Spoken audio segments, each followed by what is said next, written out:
নববর্ষে মঙ্গল শোভাযাত্রার নাম বদলাতে পারে বলে জানিয়েছেন সংস্কৃতি বিষয়ক উপদেষ্টা মুস্তফা সরোয়ার ফারুকী।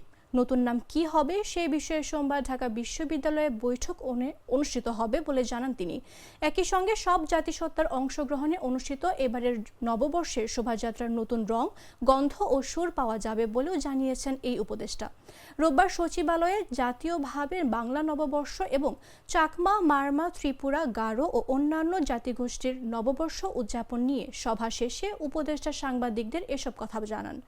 ফারুকী বলেন, এবার চালু করা থেকে শোভাযাত্রা বের হবে, সেখানে আপনারা সত্যিকারের অর্থেই নতুন জিনিস দেখবেন।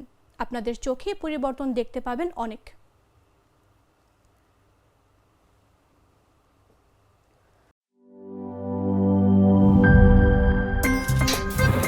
আমার একটা স্মার্ট সিদ্ধান্তে 25% গ্যাসের খরচ কমেছে। ভাবছেন কিভাবে? সাধারণ গ্যাস স্টোভ বদলে আমি এনেছি আরএফএল গ্যাস স্টোভ। এর সাইন্টিফিক নজল ও ব্রাস বার্নার ক্যাপ সমানভাবে তাপ ছড়িয়ে রান্না করে দ্রুত, তাই গ্যাসও বাঁচায় 25%, টাকাও বাঁচে 25%। আরএফএল গ্যাস স্টোভ নিরাপদ ও গ্যাস সাশ্রয়ী।